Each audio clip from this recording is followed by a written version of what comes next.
முழு நிலைமைகளையும் தேவன் ஆராய்ந்து வைத்திருக்கிறார்.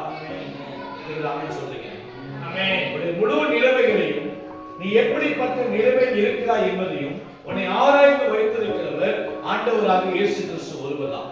ஆமென். நீங்க முழுமையா என்ன பண்ணிருக்கீங்க? ஆராய்ந்து வச்சிருக்கிறீங்க. நான் எங்க நடந்தாலும், நான் எங்க படுத்தாலும், நான் எங்க உறங்கினாலும், நான் என்ன சாப்பிட்டாலும் இதெல்லாம் உமக்கு முன்பாகவே தெரியும். இதெல்லாம் உமக்கு முன்பாகவே அது தெரியும். பாருங்க, சர்வே சொல்ல பாருங்க, என் உட்கார்தலையும் என் எழுந்திருக்குதலையும் நீர் அறிந்திருக்கிறீர், என் நினைவுகளை தூரத்திலிருந்து நீ நினைக்க நினைக்க அவர் என்ன பண்றாரு? அவருடைய புஸ்தக ஸ்க்ரோல்ல அவர் எழுதிக்கிட்டு இருக்கிறார். என்ன பண்றாரு? இந்த மகன் இங்க நினைச்சுக்கிட்டு இருக்கிறான். அது தப்பா இருந்தா தப்பான காரியத்தை எழுதுவாரு, அது சரியா இருந்தா சரியான புத்தகம் என்ன பண்ணுவாரு? அந்த பைபிள்ல ஒரு புத்தகத்துக்கு பேர் இருக்கு. என்ன புத்தகம் தெரியுமா? ஞாபக புஸ்தகம்னு ஒரு புஸ்தகம் இருக்கு. தெரியுமா? என்ன புஸ்தகம்? ஞாபக புஸ்தகம்னு வெளிப்படுத்தின விசேஷத்துல ஒரு இடத்துல சொல்லப்படும். அல்லேலூயா. அப்ப உன்னை பார்த்த உடனே தேவனுக்கு ஞாபகம் வரும். இந்த ஒரு அடிப்படா ஒரு புத்தகம் நான் வச்சிருக்கிறேன், அதை எடுத்து பார்ப்போம் என்னடா பண்ணிருக்காங்க. அல்லேலூயா. அப்ப தாவீது பார்த்து சொல்றாரு, நான் உட்கார்ந்த உடனே நீ பாக்குறீங்க, நான் எழுந்தவரை என்ன பண்றீங்க? பார்த்து கொண்டு இருக்கீங்க. அருமையான பிள்ளைகளே, அவனே சொல்றேன், சூழ்நிலைக்காக நாம் கர்த்தரை துதிக்க கூடாது. சூழ்நிலைக்காக பாருங்க, நீ பலமான காத்து அடிச்சு, பலமான காத்து மழை ரெண்டு சேர்க்க அடிச்சு வேகத்துல கிட்டத்தட்ட ஒரு 270 ஸ்பீட் வேகத்துல அடிச்சிருக்கும் இல்லையா? 80 ஸ்பீட் அடிச்சிருக்கும் வேகத்துல.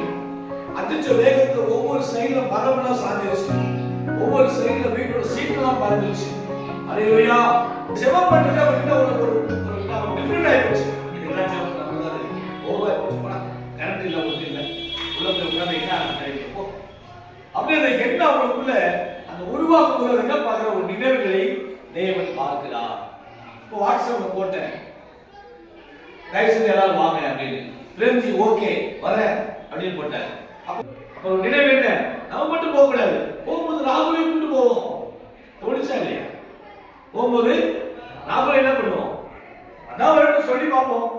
அதான் அது நன்மையாக நினைவு நன்மையா தோன்றுவா தோணாது. அல்லேலூயா. அப்ப கரெக்ட் இருந்தாலும் இல்லாவிட்டாலும், சூழ்நிலைகள் சரியா இருந்தாலும் இல்லாவிட்டாலும், தேவ சமூகத்துக்கு வாஞ்சையா வந்திருக்கிறபடினால் உங்களுடைய பேர் என்ன பண்ணப்பட்டிருக்கு? நன்மைகள் இடத்துல இன்றைக்கு எழுதப்படும். அல்லேலூயா. கவனிங்க, உடைய உட்கார்வதை கர்த்தர் பார்க்கிறார், நீ எழுந்திருக்கிறதை கர்த்தர் பார்க்கிறார், நீ யோசிக்கிறதை கர்த்தர் பார்க்கிறார், உன் நினைவுகளை அவர் அறிந்திருக்கிறார். தேவ பிள்ளைகளே, சூழ்நிலைகளை பார்த்து நாம் கர்த்தரை துதிக்கிறார். எந்த நேரத்தில் எப்படிப்பட்ட சூழ்நிலை வந்தாலும் இந்த நேரத்தை என்ன பண்ணக்கூடாது? விட்டு விடாதபடிக்கு நம்ம எப்போதுமே இந்த மாலை நேர ஜெபத்தை நாம் ஏறெடுக்க வேண்டும். அல்லேலூயா. ஏனென்றால் இந்த மாலை நேர ஜெபத்துக்கு எவ்வளவு தடைகள் எனக்கு வருது. என்னை நடத்த வேணான்றாங்க, தடை பண்றாங்க, பிள்ளைங்க கண்டங்களை வேலை பண்ணிடுறாங்க, ஏதாவது கிளிக் விட்டுறாங்க, ஏதாவது செஞ்சு விட்டுறாங்க, வந்தா ஏசி கேட்கிறாங்க, ஏதாவது பண்ணிக்கிட்டே இருக்காங்க. பிள்ளைங்க நடத்தாத, என்ன எடுத்து கொண்டு போ அப்படின்னு என்ன பண்றாங்க? சில தடைகள் கொண்டு வராங்க. அல்லேலூயா. ஆனா அதெல்லாம் என்ன பண்றாங்க? வாய் காதுல கேர் பண்ணிக்கல, நடத்துறது நடத்திக்கிட்டே இருக்கு. அல்லேலூயா. இந்த காலம் இருக்கிற வரைக்கும், இந்த காலத்தோட கொடுக்கப்பட்ட காலம் இருக்கிற வரைக்கும், இந்த காலத்தை நேரத்தை என்ன பண்ணிக்கொள்? சரியான நேரமாய் பிரயோஜனப்படுத்திக்கொள். நாளைக்கு எப்படி வேணாலும் பண்ணலாம், மாறலாம். நாளைக்கு என்ன வேணாலும் மாறலாம். அல்லேலூயா. பாருங்க, மூணாவது வாசிக்க பார்ப்போம். நான் நடந்தாலும் படுத்திருந்தாலும் என்னை சூழ்நிலைக்கு என் வழிகளெல்லாம் உமக்கு தெரியும், என் வழியெல்லாம் உமக்கு தெரியும் ஆண்டவரே. அல்லேலூயா. படுக்கிறது கூட ஆண்டவர் பார்க்கிறார், படுக்கிறது கூட அந்த சூழ்ந்து இருக்கிறார். எப்படி படுக்கிறான் இவன்?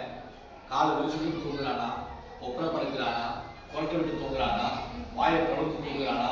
சில பேர் தூங்குறதுல எப்படி பண்ணுவோம்? திமிர்வாதமா தூங்குவாங்க. எப்படி தூங்குவாங்க? திமிர்வாதமா தூங்குவாங்க. அவங்க தூங்குறது வித்தியாசமா இருக்கும், டிஃபரெண்டா ஸ்டைலா பதப்பா தூங்குவாங்க. பார்த்துருக்கீங்களா? என்ன எவனா இருக்க போறான் இனிமே? நானே ராஜா, நானே மந்திரி. அல்லேலூயா. தூங்குறது ஒரு ஸ்டைல் இருக்கும். சில பேர் ஏழ்மையா தூங்குவாங்க, சில பேர் கவலையோட படுப்பாங்க, சில பேர் பாரத்தோட தூங்குவாங்க, சில பேர் தூங்கும் போதே கண்ணீரோட தூங்குவாங்க. எல்லா தூக்கத்தையும் கட்டளை பண்றாரு. எல்லா தூக்கத்தையுமே அவர் பார்த்து கொண்டிருக்கிறார். அல்லேலூயா. நீ தூங்கும் போது எசப்பா என்ன நினைச்சீங்க ஆண்டவரே அப்படின்னு சொல்லிட்டு படுத்து பாரு. பரலோகம் நினைச்சுட்டே இருக்கும். அல்லேலூயா. அந்த பரலோகத்துல ஒரு சத்தம் உனக்கு நேரம் வந்துட்டே இருக்கும்.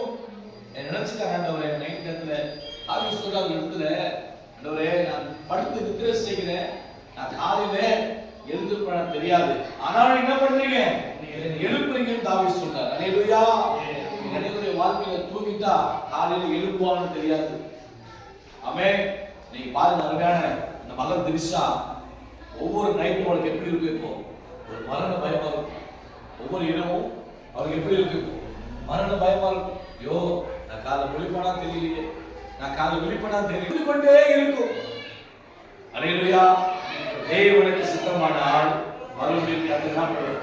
இந்த மகளை நம்ம தேசத்துக்கு சீக்கிரமாக கொண்டு வர போகிறார். ஆமென். அல்லேலூயா. கொண்டு வருவார். நம்புங்க ஆண்டவரை முழுமையா நம்புங்க. விசுவாசிக்கிறவன் தான் ஜெயத்தை பெறுவான். விசுவாசிக்கிறவன் மகிமையை காண்பான். விசுவாசிக்கிறவன் தோல்வி காண்பதில்லை. சொல்லுங்க, விசுவாசிக்கிறவன் அவன் என்னென்னைக்கும் தோல்வியை காண்பதில்லை. விசுவாசிக்கிறவனுக்கு ஜெயம் உண்டுங்க. விசுவாசிக்கிறவனுக்கு சோர்வு வராதுங்க. அல்லேலூயா. கவனிங்க, உங்களை முழுமையாய் ஆராய்ந்து பார்க்கிற தேவனை நீங்களும் நன்றாக என்ன பண்ணுங்க, அவரை ஆராய்ந்து பாருங்க. அந்த ஆண்டவர் சொல்றார், நீங்க முழுமையாக ஆராய்ந்து பாரு.